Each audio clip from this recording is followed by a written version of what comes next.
서울 아파트값 상승세가 지난 12, 16 부동산 대책 이후 4주 연속 둔화됐습니다. 특히 서초구 집값은 30개월 만에 상승세가 멈췄습니다. 다음 주부터 9억 원이 넘는 고가주택은 공적 전세 보증은 물론 민간 전세 보증도 받을 수 없게 됩니다. 전세 보증을 받아 대출받은 다음 9억 원 이상 주택을 사거나 다주택자가 되는 경우엔 대출이 회수됩니다. 미국과 중국이 1단계 무역 합의에 최종 서명했습니다. 두 나라에 대한 무역 의존도가 높은 우리로선 불확실성이 낮아졌다는 해석이 나옵니다. 수분 크림의 보습력이 제품마다 제각각이고 가격은 최대 7배 넘게 차이 나는 것으로 나타났습니다. 가성비 높은 제품들 알아봤습니다.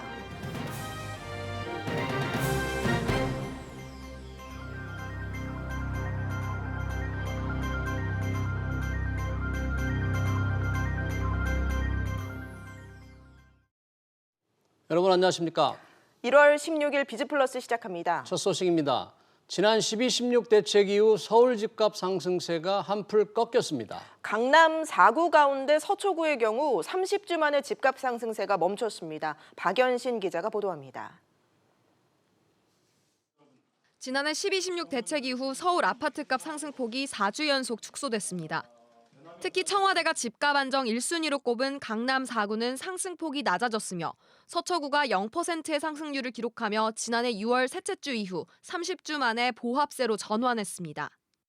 마포, 용산, 성동구 등 강북도 상승세가 둔화됐지만 양천구와 강서구는 각각 목동 6단지 1차 재건축 안전진단 통과, 가양동 CJ부지 개발 소식에 상승했습니다. 그러나 인천과 경기도는 상승폭이 확대되면서 풍선 효과 우려를 낳았습니다. 특히 경기도에선 수원과 용인의 상승세가 두드러졌는데 신분 당선 연장과 재개발 사업이 부각되면서 수원시 팔달구 일대 집값이 1% 넘게 올랐습니다. 전셋값은 서울과 수도권 모두 상승폭이 축소됐지만 주요 학군 지역인 강남구와 양천구는 0.2% 오르는 등 강세를 보였습니다. 1월이니까 3월 정도 계약 시즌에 맞아서 특정 학군이 유명한 지역들 이사 수요가 먼저 움직이고 있거든요. 그 영향이 가장 컸을 것 같습니다. 한편 문재인 대통령은 지난 14일 신년 간담회에서 풍선 효과를 예의주시하고 있다며 언제든 보완 대책을 내놓을 것이라고 강조한 바 있습니다. SBS CNBC 박연신입니다. 청와대발 주택거래 허가제 도입 검토 발언에 주무부처인 국토교통부가 검토한 바 없다고 선을 그었습니다. 재산권 침해 등 위헌 논란이 불거지자 서둘러 봉합하는 모습인데 강남 집값이 급등할 경우 다시 거론될 수 있다는 지적입니다. 취재기자 연결합니다. 정윤영 기자. 네, 세종시 국토교통부입니다. 네, 박선호 국토부 제1차관이 주택거래 허가에 관련해서 검토한 바 없다고 분명한 입장을 취했네요. 네, 그렇습니다. 박선호 차관은 한 라디오에 출연해 정부 차원에서 부동산 시장 안정을 위해 여러 가지 정책을 검토하고 있지만 주택매매 허가제에 대해선 구체적으로 검토한 적이 없다고 밝혔습니다. 이어 이 제도를 주장할 정도로 엄중한 상황에 주목할 필요가 있다고 강조한 말로 이해한다면서 해프닝 정도로 여기고 있음을 피력했습니다. 청와대 역시 위법 논란, 사유재산권 침해 등의 우려가 커지자 곧바로 강 수석의 발언은 개인 생각일 뿐 정책으로 반영되려면 정교한 논의를 거쳐야 한다며 진화에 나섰습니다. 결국 강기정 수석의 설화 정도로 정리되는 분위기인데 아예 폐기된 카드로 봐도 무방할까요? 네, 박선호 차관 발언을 보면 이 제도를 주장할 정도로 엄중한 상황에 주목할 필요가 있다고 했는데요. 결국 서울 집값, 특히 강남권 집값의 향배가 주택거래 허가제 도입 논의의 관건이라고 볼 수 있습니다. 12, 16 대책에도 불구하고 집값이 계속 오를 경우 주택거래 허가제 카드는 언제라도 다시 급부상할 수 있다는 겁니다. 이런 가운데 박 차관이 집값 담합을 강도 높게 단속하겠다고 했어요. 네, 그렇습니다. 박 차관은 부동산 정책관리 강화를 위한 시스템 중 하나로 특별사법 경찰 제도를 언급하고 기능과 규모를 대폭 보강한다고 밝혔습니다. 당장 다음 달부터 다운 계약, 청약통장 불법 거래 등을 집중 조사하고 단속할 수 있는 특별팀을 국토부 내에 만들어 가동할 방침입니다. SBS CNBC 정윤영입니다. KT 구현모 신임 CEO 내정자가 조직 개편과 임원 인사를 실시했습니다. 기존 9개 부문 5개 실이 7개 부문 3개 실로 축소됐고 이에 따라 임원 수도 4년 만에 2자릿수로 줄었습니다. 오수영 기자가 보도합니다. 우선 소비자와 관련해서는 기존 고객 미디어 부문과 마케팅 조직을 통합해 커스터머 부문을 신설했습니다. 소비자 부분을 전담하게 됩니다. 기업 고객과 글로벌 고객을 담당해온 조직은 기업 부문으로 합쳐졌습니다. 전국 11개 지역 고객본부와 6개 네트워크 운용본부도 6개 광역본부로 통합됐습니다. 앞서 구현모 KT CEO 내정자는 이 같은 조직 축소를 예고한 바 있습니다. 저희 조직이 고객들한테 더 밀착하고 우리 안에서 고객들이 원하는 것을 아주 빠르고 민첩하게 제공할 수 있는 조직으로 개편을 할 겁니다. 대신 5G와 AI 등 디지털 혁신을 선도할 조직은 신설했고 준법 경영 조직과 인력은 강화했습니다. 이번 인사에서는 사장 1명과 부사장 2명, 또 전무 5명이 승진했고 21명이 새로 임원이 됐습니다. 특히 구현모 내정자와 CEO 선임 과정에서 경쟁했던 박윤영 부사장이 사장으로 승진해 투톱 체제를 갖췄습니다. 다만 임원 수는 98명으로 지난해보다 12% 줄었습니다. 전체 임원의 평균 나이도 지난해 52.9세에서 51.1세로 낮아졌습니다. SBS CNBC 오수영입니다. 서정진 셀트리온 회장이 3개의 계열사를 내년에 합병할 수 있다는 뜻을 내비쳤습니다. 자세한 내용은 취재기자 연결해 알아봅니다. 이한나 기자. 네, 이한나입니다. 네, 셀트리온의 이 합병 얘기 어떻게 나오게 된 건가요? 네, 서정진 셀트리온 회장이 현지 시간으로 15일 미국에서 열린 JP모건 헬스케어 컨퍼런스에서 기자들을 만나 주주들이 원한다면 내년에 셀트리온 3곳의 회사 통합을 추진하겠다고 밝혔습니다. 또 합병 시 수익률에 대해서는 50% 이상의 이익률을 유지할 수 있다고 말했습니다. 셀트리온 계열사는 바이오의약품 연구와 생산을 하는 셀트리온과 유통을 맡은 셀트리온 헬스케어, 그리고 일반 약을 만드는 셀트리온 제약으로 구성되어 있습니다. 앞서 서 회장은 지난해 1월에도 셀트리온과 셀트리온 헬스케어 두 회사의 합병설에 대해 주주들의 뜻에 맡기겠다고 말한 바 있습니다. 합병에 이어 서 회장은 중국 현지에 바이오의약품 공장을 짓겠다고 말했습니다. 네, 셀트리온이 이 합병을 추진하는 배경은 뭔가요? 네, 셀트리온 합병설은 셀트리온의 일감 몰아주기, 공매도 등의 논란이 있을 때마다 꾸준히 제기되어 온 이슈인데요. 세 회사가 한 회사로 합쳐지면 일단 일감 몰아주기 규제에서 벗어날 수 있습니다. 앞서 서 회장이 셀트리온의 일감을 셀트리온 헬스케어에 몰아줘 2013년, 2014년 국세청으로부터 일감 몰아주기 증여세로 132억 원을 부과받았습니다. 당시 셀트리온의 전체 매출 중 셀트리온 헬스케어에 대한 매출액이 차지하는 비율이 2012년에는 94.57%, 2013년에는 98.65%에 달했습니다. 한편 오늘 세 회사의 주가는 셀트리온 제약이 19.32% 오르는 등 모두 상승 마감했습니다.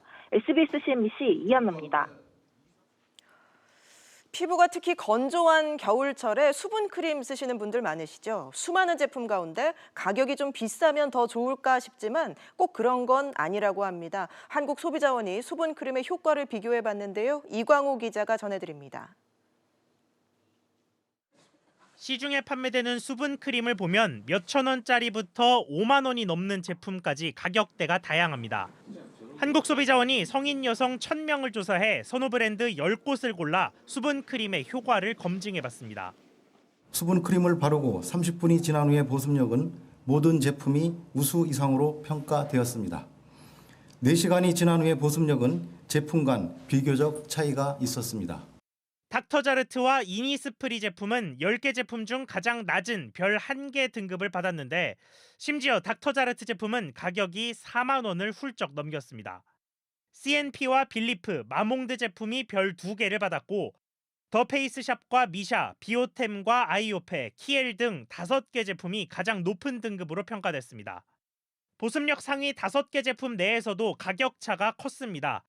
가장 비싼 제품은 5만 원을 훌쩍 넘겼지만 가장 저렴한 제품은 50ml당 2만 원이면 구입할 수 있었습니다. 소비자원은 이번 조사 대상 제품 모두 중금속 등 안전 기준에 부합했고 제품 용량이나 향료 사용 여부 등 제품에 표시해야 하는 부분도 관련 규정에 적합했다고 밝혔습니다. SBS CNBC 이광호입니다.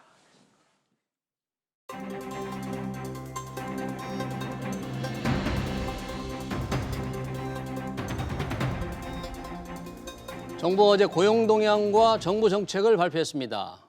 3대 고용 지표가 모두 개선됐다는 정부의 주장과 달리 고용 상황에 대한 감론을박은 여전합니다. 오늘 집중진단에서는 고용시장 상황을 자세히 살펴보겠습니다. 다양한 의견 문자 샤프 3698번으로 보내주시면 실시간으로 반영하겠습니다. 이 자리에 정용건 사회연대 포럼 운영위원장님 그리고 한치호 행복경제연구소장님 자리하셨습니다. 두 분 어서 오십시오. 네, 안녕하십니까. 네. 정 위원장님, 어제 고용동향 소식이 굉장히 좋게 나와서 정부도 상당히 흥분한 모습이더라고요. 동향이 좀 조사가 어떻게 됐습니까? 어저께 발표된 이제 2019년도 고용 동향은 비교적 그동안 2018년도에 우리 고용 쇼크로 인해 가지고 힘들었었는데 상당히 많이 좋게 지표가 나왔습니다. 그래서 국민들한테 좀 새 시작하면서 좀 희망을 주지 않나 이런 판단을 가지고 있고요. 조금 자세히 살펴보면은 고용률이 66.8%로 전년 대비해서 0.2% 올랐습니다. 그리고 실제로 취업자 숫자가 32만 2천 명이 늘어났습니다. 그래서 상당한 취업자 숫자의 증가폭이 있었고요. 또 청년층의 고용률도 우리가 걱정을 많이 하고 있는 청년층의 고용률도 43.5%로 전년 대비해서 0.8% 상승했습니다. 또 여성 부분과 관련해서도 여전히 이제 우리 여성의 고용률이 낮은 부분이 고민인데도 불구하고 여성들도 0.7% 올라서 51.6%. 그래서 전체적으로 여성의 숫자들도 상당히 21만 명 정도 이렇게 많이 올라왔습니다. 그래서 비교적 뭐 정부의 어떤 기뻐하는 모습에 수치적으로는 상당히 좀 국민의 만족도를 채우지 않았나 이렇게 판단하고 있습니다. 그러니까 취업자 증가 폭이 1년 전에 비해서 30만 1,000명이면 2,000명. 지난 2018년보다 훨씬 늘어난 건 이제 숫자상으로 9만 7천 명에서 많이 늘어났습니다.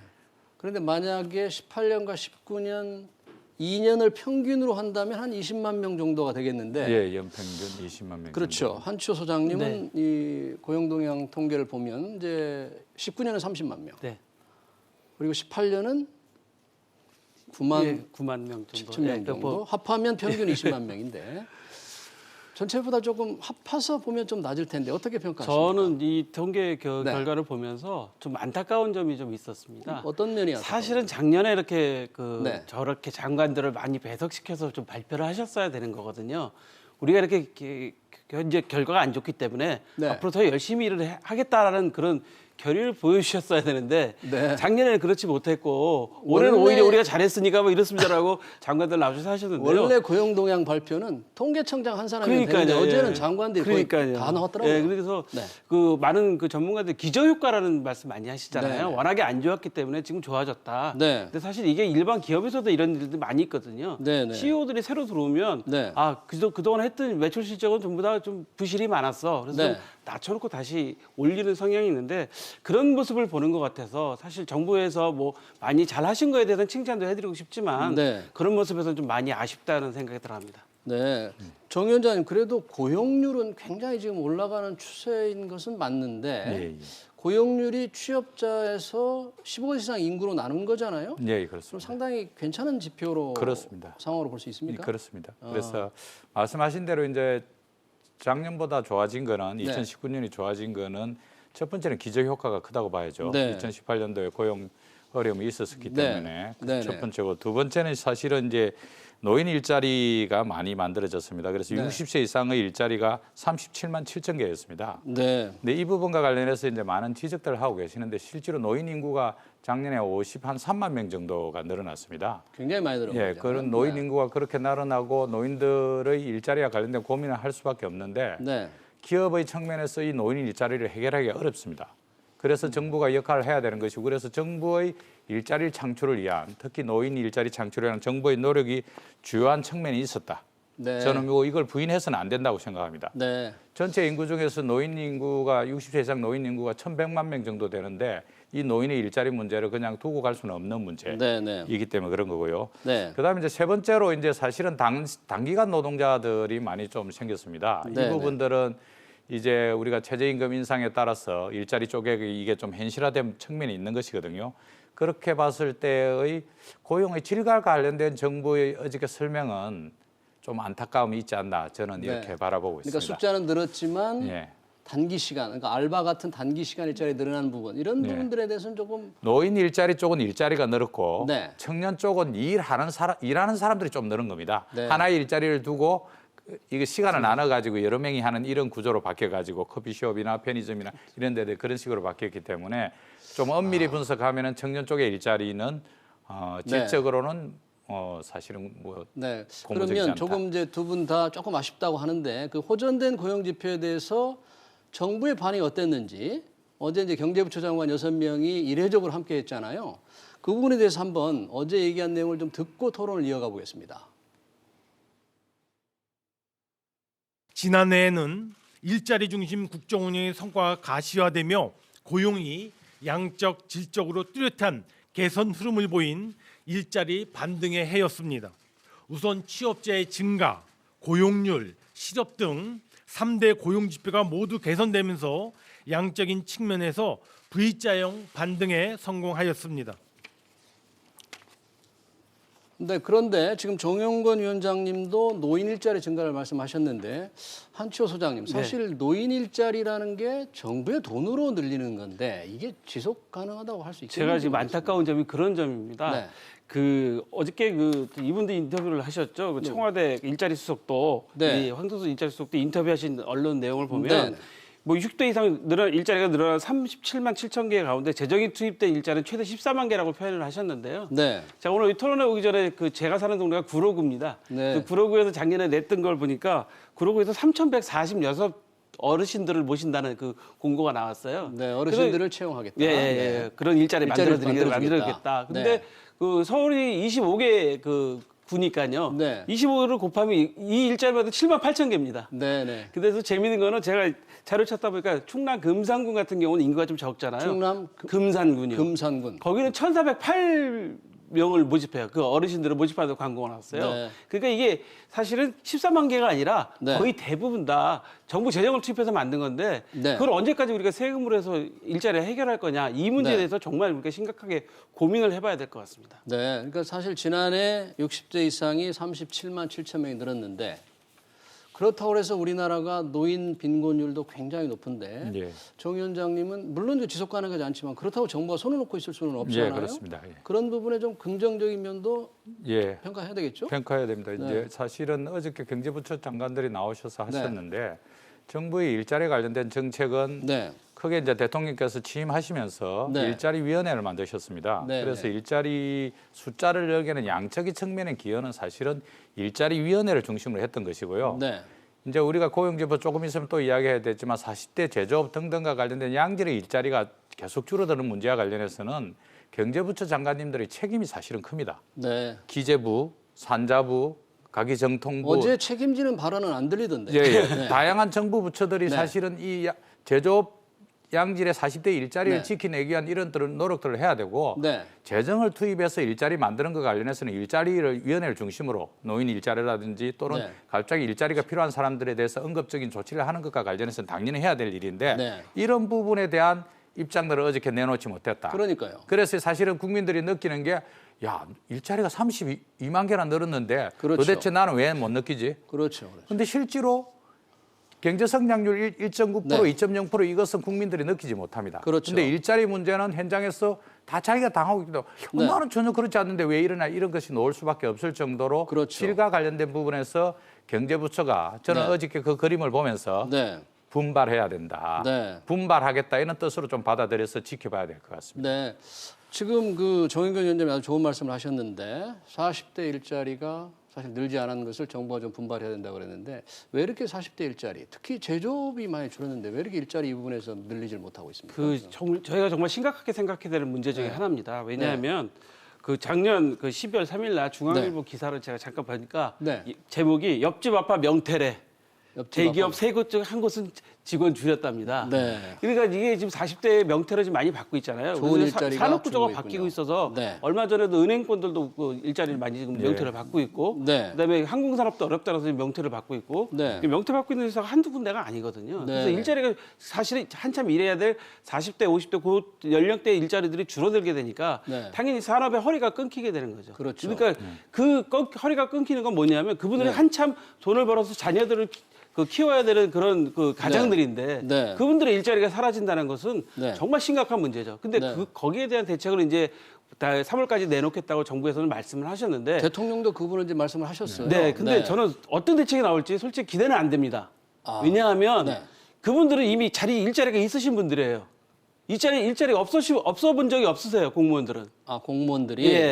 이 공무원들은 60세까지 정년이 보장됩니다. 그렇죠. 이분들은 그러니까 일자리가 없어 본 적이 없어요. 그러잖아요, 그러니까 다 공무원 하려고 난리잖아요. 그렇기 때문에 저는 실제 현장 얘기를 전수조사를 하신다고 하는데 실제 현장 얘기를 좀 들으셨으면 좋겠다.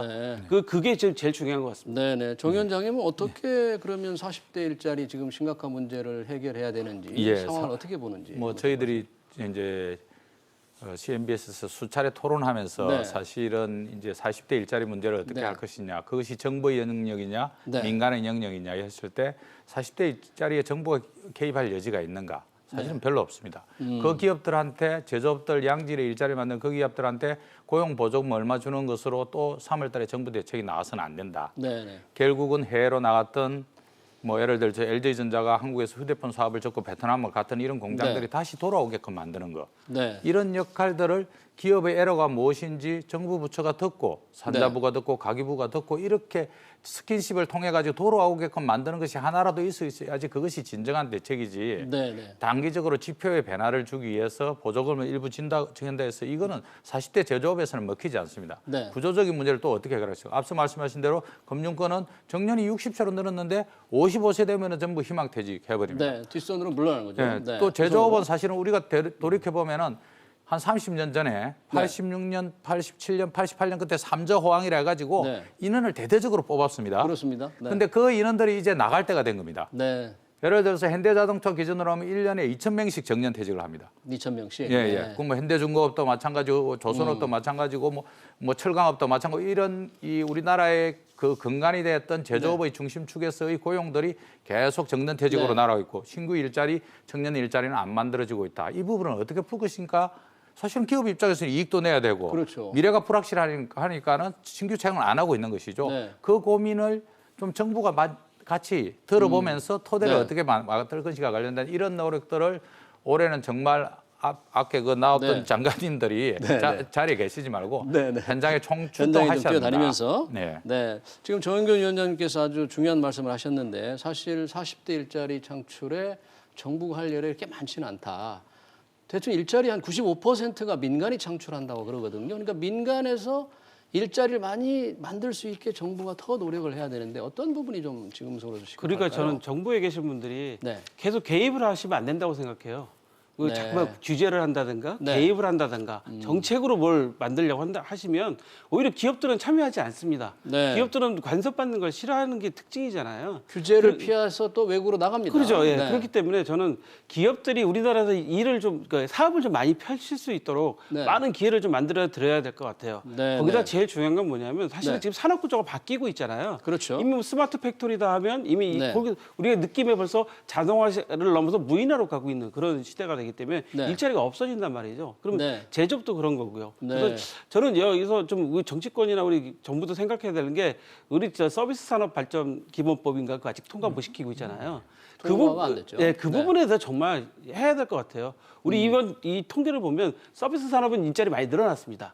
이 고용동 발표를 보면 많이 늘어나는 걸로 돼 있어요. 많이 늘어났습니다.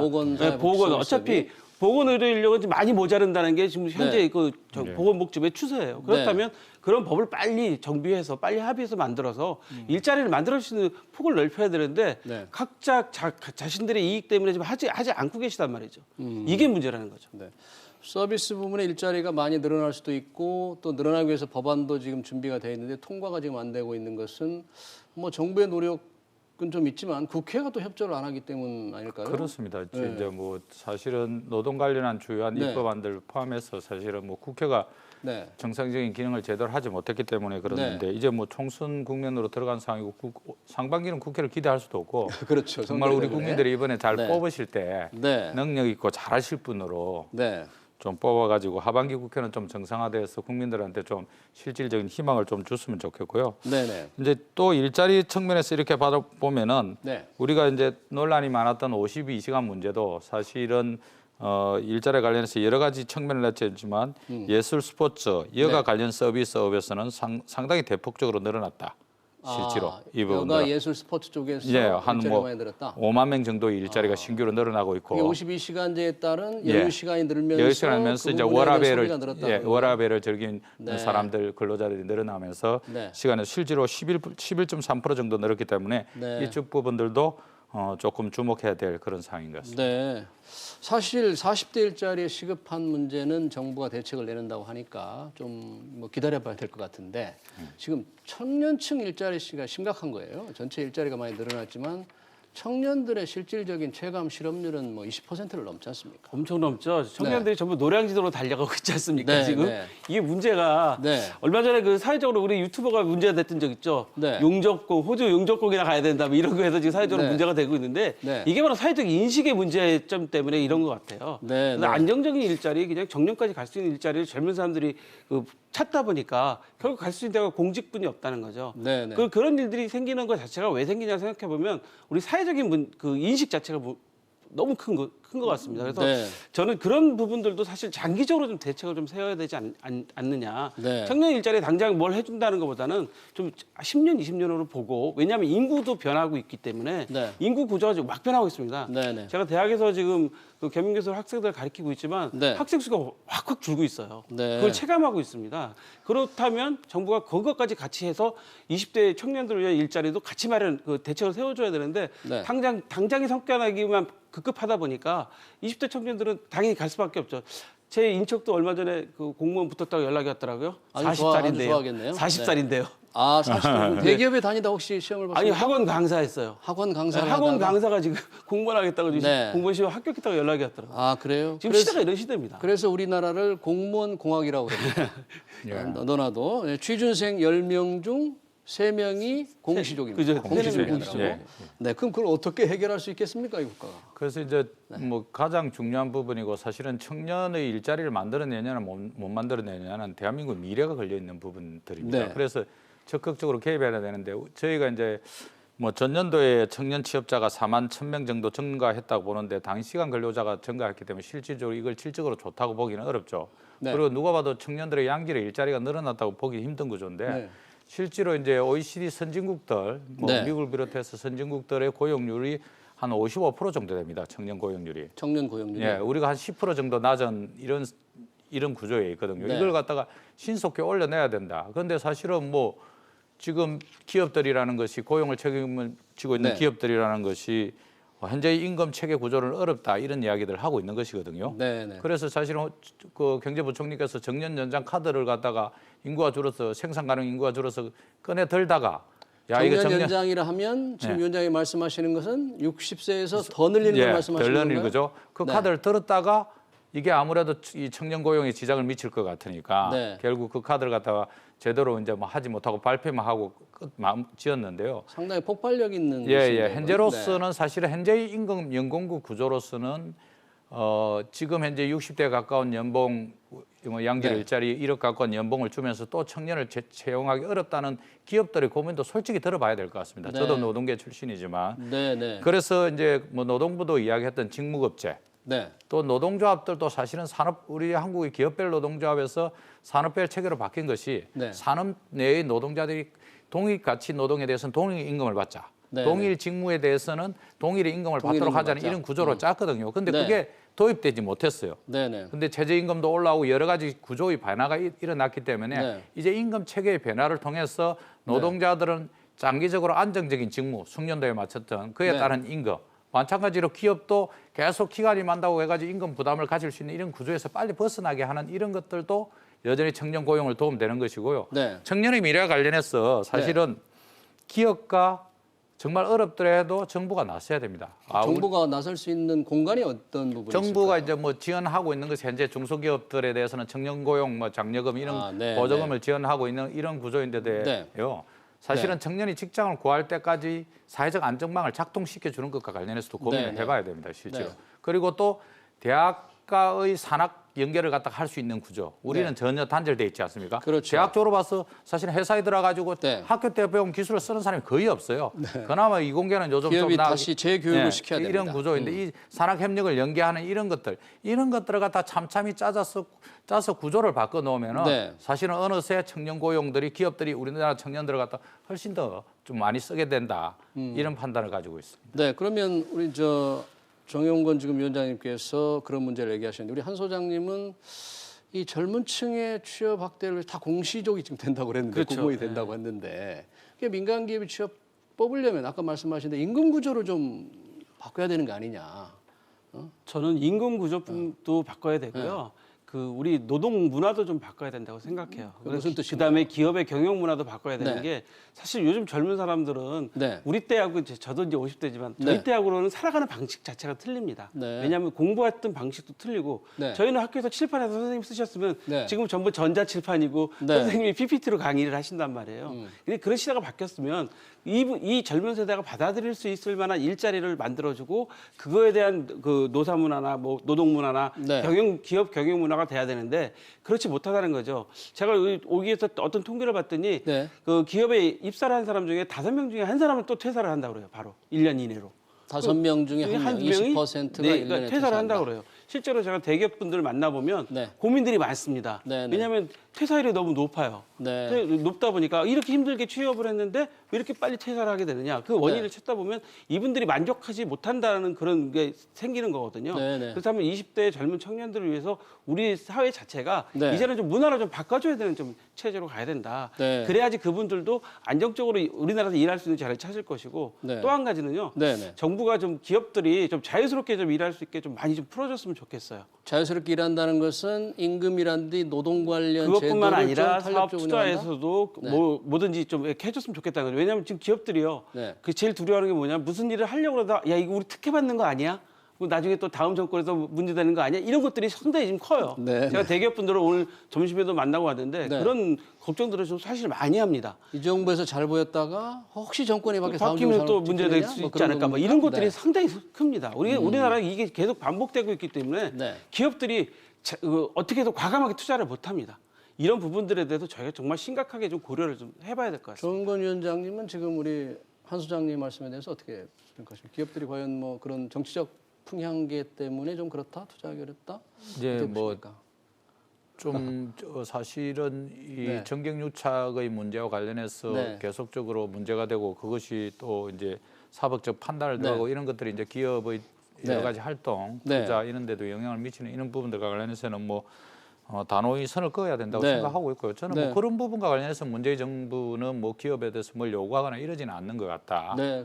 근데 이제 여전히 좀 아쉬운 부분은 믿고 투자할 수 있도록 하는 정부인과 관련해서의 부분에서 네. 약간 부족함이 좀 있는 것 같습니다. 네. 그런 부분과 관련해서 좀 정부가 역할을 해야 되는데 뭐 네. 기업의 어떤 활동과 관련해서 또는 기업한테 뭔가를 요구하는 이런 것과 관련해서는 저는 뭐 문재인 정부가 그렇게는 하지 않는 것으로 알고 있습니다. 그 요즘에 특히 이제 우리 고용 동향 관련해서 구직을 포기한 사람들이 굉장히 많아요. 네.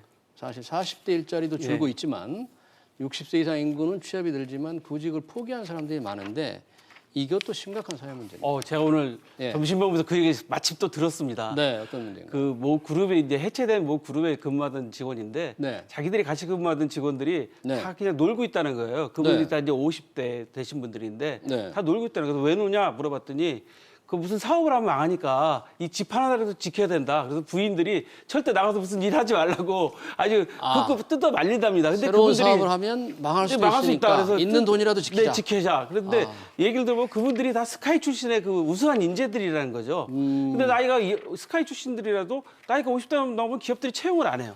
그렇죠. 예. 기업에서는 그럼 채용할 이유가 없죠. 예. 그 임금이 상당히 부담이 예, 되니까 그렇게 되다 어렵겠죠? 보니까 네. 그렇게 해서 구직 활동을 포기하신 분들이 정말 많은 거죠. 네, 그러니까 전직, 이직 네. 활동이라든지 새로운 잡을 잡아야 잡을 활동을 안 되는데. 하시는 거죠. 그런 분들이 정말 제 주변에도 제가 많이 보고 있는 현상이거든요. 네. 그렇기 때문에 지금 구직 활동 포기하신 분들이 그런 이유 때문에 늘어난 것 같습니다. 정은근 위원장님, 네. 지금 이제 구직 활동을 포기한 분도 많고 예. 또 아주 그런 단념하는 사람들에 대해서 어떻게 하면 좀 새로운 일자리 찾을 수 있도록 좀 지원을 할 수 있을까요? 정부로서도 꽤 고민되는 해야 될 지분이고 부분이네요. 사실은 이제 정부가 인구가 줄어들고 특히 네. 생산 가능 인구가 줄어든다고 걱정이 많은데요. 네. 실제로 이제 뭐 출산율과 관련된 그 거시적인 정책도 펴야 되지만 네. 사실은 비경제 활동 인구, 비경제 특히 실업자에 포함되지 않는 이 시어섬 네. 관련된 인구들이 계속해서 급속하게 증가되고 있습니다. 네. 2017년에 10만 명이 시어섬이 늘어났는데 2018년에는 11만 8천 명이었는데 네. 작년에는 23만 8천 명이 그냥 쉬었습니다. 그냥 쉬었다? 늘어난 일자리를 찾지 숫자만. 않는 사람들 예. 그런 거죠? 그래서 그 네. 일자리 찾을 생각도 안 한 사람이 292만 명, 네. 209만 2천 명입니다. 네. 그래서 이게 증가율로 빠져도 거의 뭐 급속하게 12.8%로 이렇게 아까 말씀하신 대로 그런 것들이 현실에다고 있는 이런 부분인데 그럼 이분들이 자기 돈 투자해가지고 사업하기 곤란하니까 네. 쉬고 있는 것이죠. 결국 네. 어떤 역할을 할 것인가? 결국은 구직 활동을 하게끔 직무 교육을 시켜야 된다. 직무 교육. 예. 네. 저도 이제 그 네. 희망퇴직하고 나와가지고 실업급여 받으러 갔더니 네. 학원에서 이제 사설 학원에서 와가지고 이거 주면서 교육받으러 오라는 거예요. 네. 근데 이제 그분들은 나름대로 노력을 하겠지만 사실은 체계적인 교육으로는 잡혀지지 않고 네. 그런 정부의 비용들이 사실은 그냥 사설 학원을 통해서 흘러가고 네. 제가 취업하는 것과 관련해서는 전혀 별로 도움이 안 될 것 같더라 실업된 사람들이. 네. 그래서 직무 네. 교육 이것을 갖다가 노동자들의 숙련도도 높이고 그러면서 기업의 생산성도 올라가는데도 불구하고 여전히 이것은 그냥 민간 사설 학원의 영역에 두고 있는 네. 문제. 이것과 관련해서 올 한해는 정부가 직무 고용을 책임 있게 좀 해보자. 당장에 뭐 퇴직한 사람들이 준비해서 새로운 데 갈 수 있는 것과 관련된 이런 네. 것들을 체계적으로 안정적으로 이렇게 하면은 좀 뭔가 희망이 보이구나. 이런 것들과 관련된 고민을 하고 그런 데서 찾아야지. 자꾸 생산 가능 인구가 주는데 어떡하지? 이렇게 해서 네. 뭐 정년 연장 하면 뭡니까? 기업이 더 뽑을 생각을 안 하는데요. 그렇죠. 금융기관들 같은 감당하기 경우 어려우니까. 저도 네. 마찬가지인데 네. 정년을 60세로 넣었는데 저는 55세에 나왔습니다. 네. 그게 안 나갈 수 없는 그런 구조가 잡혀져 네. 있는 것인데요. 네. 그러면은 뭔가를 일을 할 수 있도록 직무를 갖다 바꿔주는 이런 노력들이 하는데 그런 노력은 현재로서는 상당히 부족하다. 알겠습니다. 그러면 이제 중요한 그 40대 일자리 아까 저희들이 얘기를 했는데 3월에 이제 40대 맞춤형 일자리 대책을 정부가 발표한다 그래요. 네. 꼭 들어갔으면 하는 내용을 한두 가지씩만 좀 말씀해 주시기 바랍니다. 저는 소장님부터. 장기적인 대안으로 산업 구조가 좀 바뀌잖아요. 네. 그렇게 되면 우리 농촌도 새로운 대안이 될 수 네. 있거든요. 사실 그래서 그분들이 할 수 있는 일자리를 농촌 사업도 좀 농어촌 사업도 이렇게 개발한다든가 네. 지금 우리 위원장이 말씀하신 것처럼 그런 부분에 필요한 재교육들 네. 그러니까 직업 교육이 제대로 된 직업 교육이 꼭 필요한 거고요. 직업 교육. 네. 네. 그다음에 저 한 가지는 네. 연금 개혁이 좀 필요할 것 같아요. 연금 좀 약간 개혁. 뜬금없는 소리처럼 들리실 수 있겠는데 네, 그러네요. 예, 연금 개혁을 해야지 사회 구조가 바뀝니다. 어떻게 개혁한다는지 좀 그래서 짧게 뭐 말씀해 인구 구조도 바뀌고 하기 네. 때문에 지금 공무원연금, 군인연금, 교원연금에 저희가 그 재정을 많이 투입하고 있잖아요. 그래서 그런 부분들이 있기 때문에 연금 개혁도 같이 따라가야지 그 정년 연장도 따라갈 수 있는 부분이 있기 이 때문에 정부 그 폭발적인 이슈 다룰 수 있을지 모르겠습니다. 그러니까 그 약간 욕을 먹더라도 네. 그렇게 과감하게 해야 된다. 네. 좀 이 얘기를 좀 하고 싶습니다. 네, 정영건 위원장님도 한 말씀. 예, 저는 이제 아까 뭐 저 직무 교육 네. 그다음에 청년 고용과 관련된 이야기했지만 정부가 3월달에 발표할 것을 네. 서둘러서 발표에 집중하지 말고 저는 사실은 네. 기업과의 스킨십을 강화시키는 거. 기업가와 스킨십. 예, 네. 뭐 그렇게 바쁘다는 작년에 트럼프 대통령이 롯데케미칼 루이지니아 공장에 네. 온다니까 신동빈 35분 회장을 불러서. 네, 신동빈에 35분 네. 동안 만났는데요. 네, 네. 결국 그렇게 해서 미국의 일자리가 만들어진 거 아닙니까? 네. 결국 우리가 그런 스킨십을 통해서 기업이 돌아오게끔 끊임없이 노력하는 거. 대통령도 일자리 하나만 만들면 어떻게든 찾아가서 업어주겠다고 이야기했으니까 네, 네. 대통령이 일일이 가서 업어줄 수도 없은 것이니까 주무장관들께서 네. 실제로 만나서 애로가 무엇이고 다시 되돌아가는데 뭘 해주시면 좋을 것이고 그런 것과 관련된 가감한 지원을 해야 됩니다. 우리나라뿐만이 아니고 네. 정말 미국도 일자리 하나 만들기 위해서 네, 네. 주별로 국가가 정말 혼신의 힘을 기울이고 있는 것이 현실입니다. 알겠습니다. 오늘 여기까지 듣겠습니다. 정영건 위원장님 그리고 우리 한치호 소장님 고맙습니다.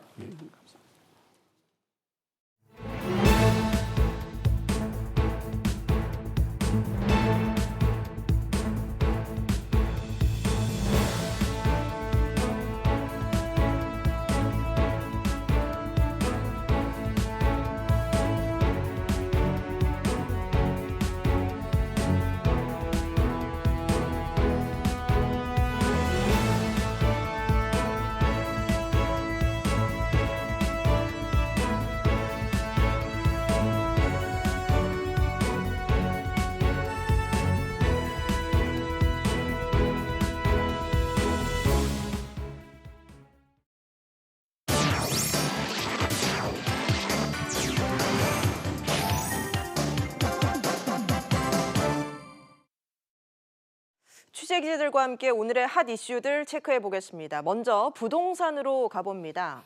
정부가 지난 12.16 대책의 후속으로 9억 원이 넘는 집을 가진 경우 전세 대출을 원천적으로 막기로 했습니다. 대출 받아서 시세 차익을 보는 갭 투자 못하게 한다는 건데요. 부동산 시장에 또 어떤 여파를 불러올지 장지연 기자와 함께 짚어보겠습니다. 장 기자, 먼저 내용의 핵심이 뭔가요? 네, 지금까지는 시가 9억 원 이상 주택을 보유한 사람들은 주택금융공사와 주택도시보증공사와 같은 공적 보증에서만 전세대출 보증을 제한받았는데요. 오는 20일부터는 사적 보증기관인 서울보증보험에서도 대출 보증을 받지 못하게 됩니다. 예. 이 공적 보증에서만 규제를 하다 보니 다른 방법으로 대출을 받는 꼼수들이 발생하는 등 갭 투자 수요를 제대로 잡지 못했다는 비판이 있었습니다. 여기에 더해서 전세 대출 보증을 받은 이후에 9억 원짜리 주택을 사거나 집을 더 사서 다주택자가 될 수 있는데 이런 경우에 받았던 전세 대출을 2주 안에 곧바로 갚아야 합니다. 예, 장 기자, 구체적인 사례를 들어서 설명을 해주시면 더 이해가 쉬울 것 같은데 어떻습니까? 네, 예를 들어서 요즘 자녀 교육 문제로 강남 이사 고려하시는 분들 많으실 겁니다. 만약에 서울 강서구에 10억 원짜리 주택이 있는 A라는 사람이 본인 집을 6억 원에 전세를 내주고 강남에 있는 8억짜리 아파트로 전세를 간다고 했을 때 이 부족한 2억 원을 전세 대출로 충당을 할 수 있죠. 이 경우 앞으로 대출 보증 이용이 불가능합니다. 예. 또 다른 예를 들어드릴게요. 요즘 집값 변동이 큽니다. 노원구에 7억 원짜리 주택 하나를 보유하고 있는 B 씨가 올해 3월에 전세 대출을 받아서 목동에 6억 원짜리 전세를 살게 됩니다. 여기까지는 문제가 없는데요. 2년 뒤에 대출 연장이 필요한데 그때 당시에 보유하고 있는 노원구 주택이 9억 원 이상으로 오르게 되면 역시 전세 대출 연장이 불가능해집니다. 주택의 시가는 KB 시세나 감정원 시세 가운데 높은 가격을 적용하고요. 또 9억 원 이상 주택을 갖고 있는 전세자는 임대인의 요구로 전세 보증금을 더 내야 하더라도 증액 대출이 안 됩니다. 예, 장 기자, 그래도 예외적으로 이 전세 대출 보증이 되는 경우도 있지 않을까요? 네, 집주인의 요구로 다른 전셋집으로 이사를 가야 하는 경우가 있는데요. 4월 20일까지 시가 15억 원 이하 1주택자에 한해서 기존 전세 대출 금액을 늘리지 않으면 한 번 더 서울보증보험을 이용할 수 있습니다. 또 이직이나 자녀 교육 때문에 주택 보유 지역을 벗어나야 하는 그런 경우가 생길 수 있는데요. 이직 때문에 서울에서 경기도로 이사를 가야 한다거나요. 이럴 때도 자료를 증빙하면 예외적으로 전세 대출 보증이 되는데 다만 보유주택과 전셋집 모두에서 세대원 실거주가 필요하고 특히 서울이나 광역시 안에서의 이동은 여기에서 제외돼서 해당되지 않습니다. 이런 예외 조치를 빼고 대출 규제를 어길 경우 향후 3년 동안 주택 관련 대출 이용에 제한을 받게 됩니다. 알겠습니다. 또 한 번 이 부동산 시장에 영향을 줄 것으로 보이는데 어떻게 예상이 되나요? 네, 대출을 받아서 시세 차익을 노리던 갭 투자 수요는 아무래도 줄 것으로 보입니다. 그런데 갭 투자가 줄어든다는 건 전세 공급도 감소한다는 것을 의미해서 전세 공급이 적은 일부 지역에서는 전세값 상승이 예상되기도 합니다. 또 전세 계약 만기 때 전세 자금 대출이 여의치 않기 때문에 월세나 반전세를 선택하는 경우도 늘어날 것으로 보입니다. 알겠습니다. 장 기자 얘기 잘 들었습니다. 미국과 중국이 무역 갈등 1년 반 만에 1단계 합의에 서명을 했습니다. 일단은 한숨 돌리게 됐지만 2단계 합의가 남아있기 때문에 우려도 여전한데요. 최나리 기자와 함께 알아보겠습니다. 최 기자, 드디어 합의안에 서명을 했습니다. 구체적인 내용 어떤 게 담겼습니까? 네, 우선 합의 내용은 약 90쪽 분량인데요. 지식재산권 보호와 기술 이전 강요 금지, 그리고 농산물, 금융서비스, 거시정책, 외환 투명성 등 8개 챕터로 구성된 것으로 알려졌습니다. 미국이 중국에 대한 관세를 일부 완화하는 조건으로 중국은 미국산 제품의 수출을 늘렸다로 정리해 볼 수 있겠습니다. 예, 중국이 미국산 제품 수입을 얼마나 늘리게 되는 건가요? 중국은 향후 2년에 걸쳐 미국산 상품 등을 우리 돈으로 약 230조 원이나 더 구매를 해야 되는데요. 공산품, 에너지, 그리고 서비스, 농산물 등을 합한 것이 총 2천억 달러입니다.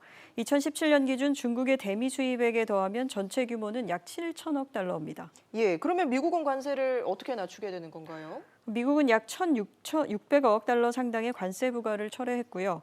1,200억 달러치에 대한 관세는 기존 15%에서 7.5%로 하향 조정했습니다. 예. 다만 2,500억 달러 규모에 대한 25% 관세는 그대로 유지됩니다. 트럼프 대통령은 추후 2단계 무역 협상이 타결이 되면 기존 관세를 모두 없애겠다고 밝혔는데요. 상당 부분의 관세를 유지해서 2단계 무역 협상에 지렛대로 활용하겠다는 취지로 해석이 됩니다. 예, 일단은 미국과 중국의 무역 갈등이 좀 봉합되는 분위기인데 잠재된 뇌관도 여전히 남아 있죠. 네, 우선 트럼프 행정부의 바람대로 최소 10개월간 중국이 1단계 그 무역 합의를 잘 이행할지의 여부고요. 이를 위해 중국은 이번 합의가 굴욕적이라는 내부 여론을 악화를 차단할 필요가 있습니다. 이 밖에 일단 세계 경제에 드리웠던 불확실성은 다소 완화될 것으로 보입니다. 특히 중국에 대한 수출 의존도가 30%에 육박하는 우리 경제에 긍정적인 영향을 줄 텐데요. 다만 중국이 미국산 수입을 늘리면서 우리 공산품 수출이 줄어들 우려도 있습니다. 어떤 큰 불확실성이 제거됐다는 면에서는 되게 긍정적인 소식이고요. 다만 일부 우리의 어떤 대중 수출 기업들 중에 이 여파로 인해서 대중 수출이 좀 줄어드는 기업 같은 경우에는 품목 같은 경우에는 앞으로 좀 더 주의 깊게 상황을 지켜봐야 될 것 같아요. 또 일본과의 경제 갈등이나 미국과 이란과의 분쟁 등이 남아있는 만큼 수출 경쟁력 확보에 계속적인 노력을 기울여야 될 것으로 보입니다. 예, 알겠습니다. 최 기자 얘기 잘 들었습니다.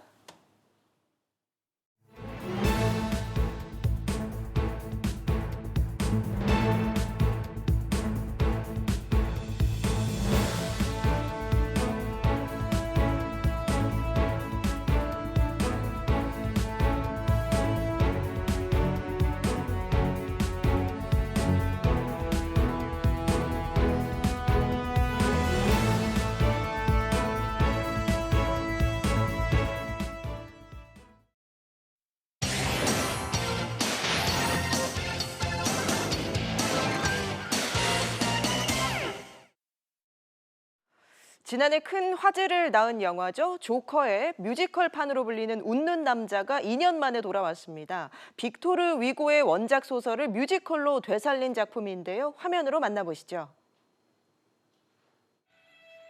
어린 시절 인신매매단에 납치돼 입을 찢긴 그윈플랜은 떠돌이 약장수 우르스스에게 거둬지고 이들은 유랑극단을 차려 유명세를 타게 됩니다. 이제부터가 진짜 시작이야.